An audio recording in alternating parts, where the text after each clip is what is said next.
You ever notice how the loudest laughter in a room always comes right after the cruelest joke?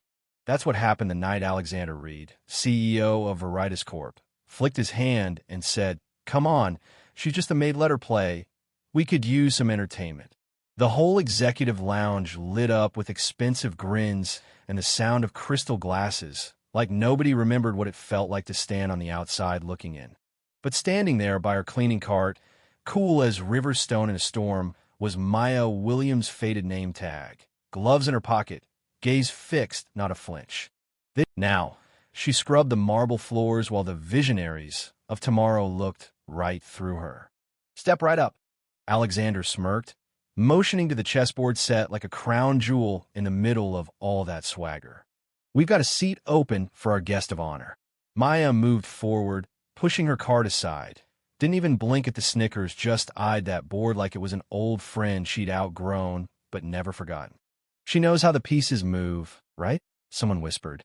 Maya sat, voice steady as winter air. "I'll take black." Alexander blinked black, feeling bold are we. But she just reset the pieces, hands moving with that quiet muscle memory you only get from years of practice and heartbreak. The game started. Alexander played fast, cocky, the way Ivy League boys do when they've never had to worry about what comes after checkmate.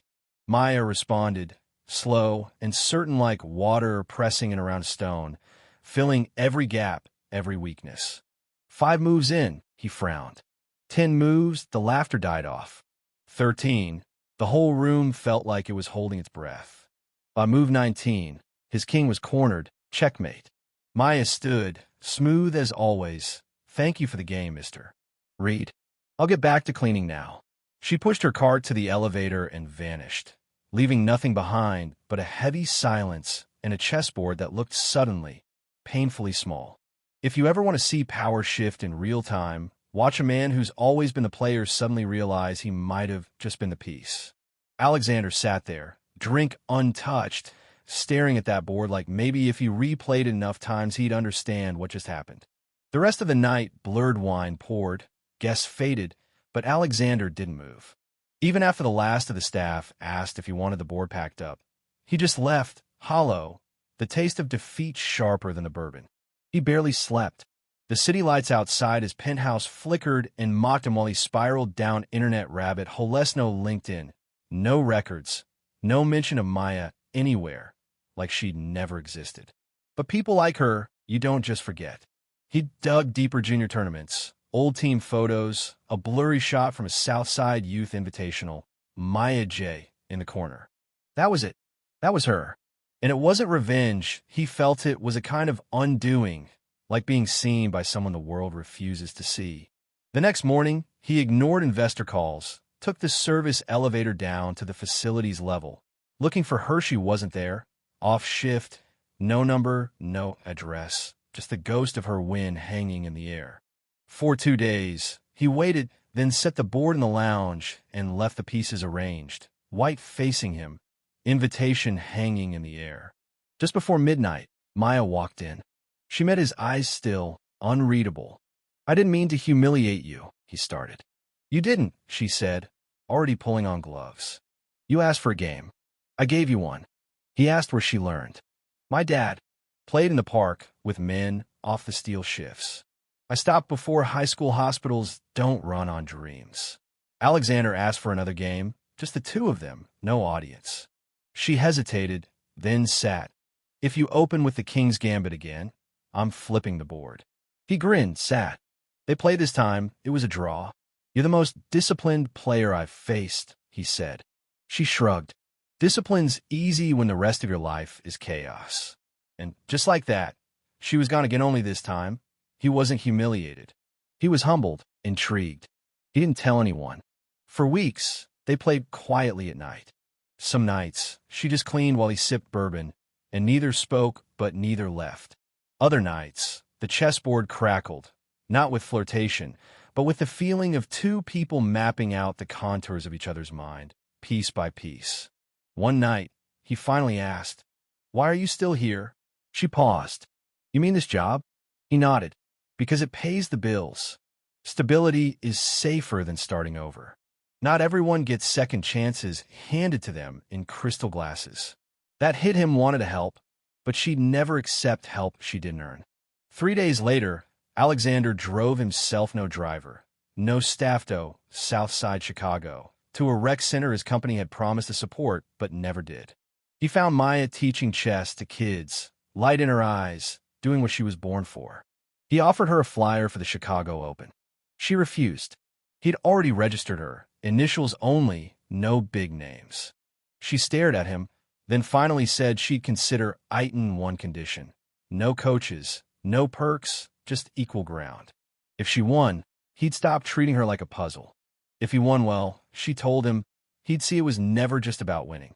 After that, Alexander swapped out the lounge's fancy chessboard for a battered, travel-worn set.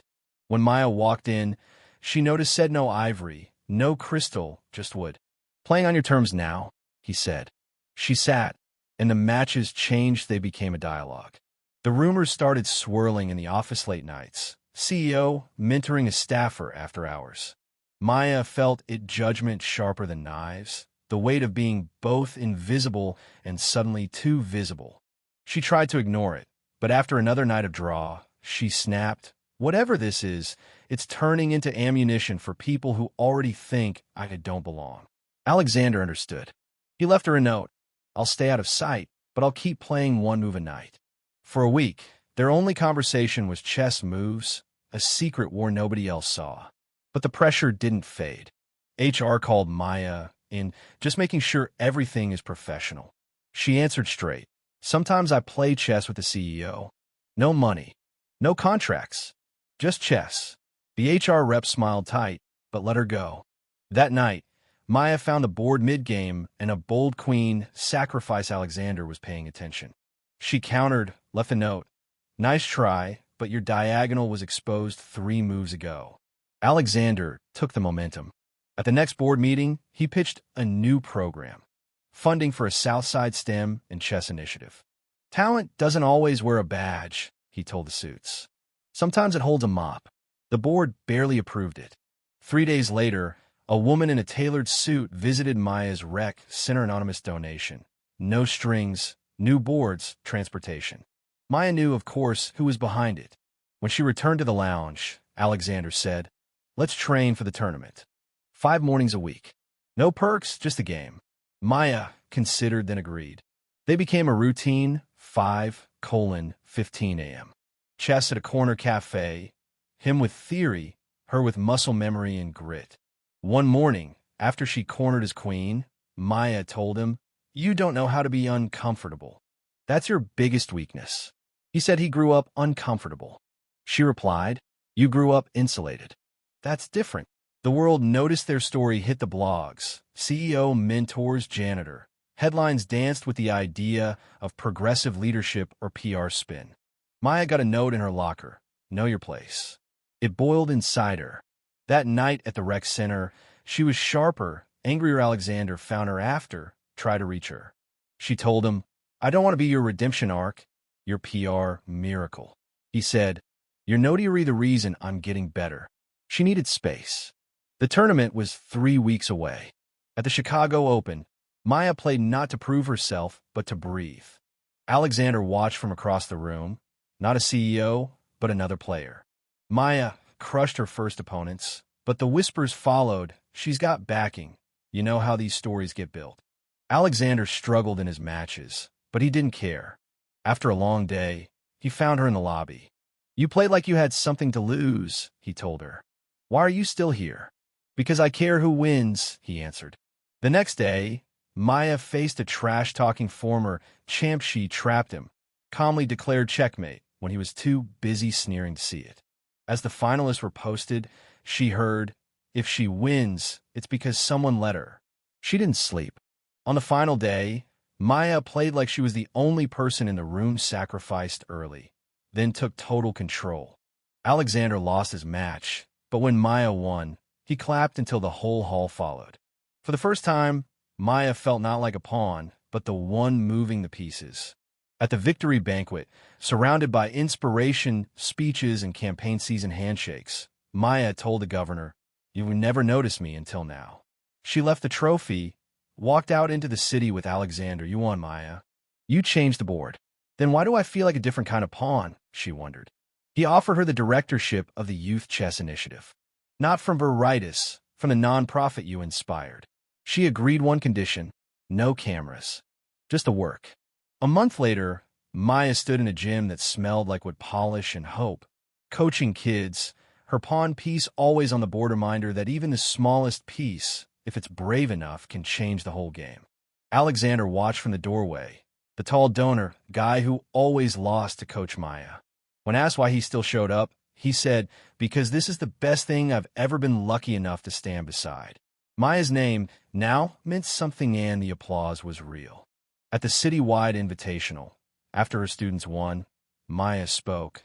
The beauty of chess is that even the smallest piece can change the entire board if it's brave enough to cross it. She got a queen chess piece engraved. Every move you made mattered. Did she regret that first game? Never. Only regret the days I convinced myself I didn't deserve it.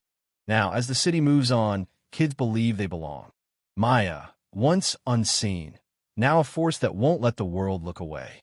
And you, if you've ever been underestimated, what's stopping you from making your next move count? Drop your thoughts below. What's your take? Is winning enough, or does real change mean shifting the whole board? Let's talk.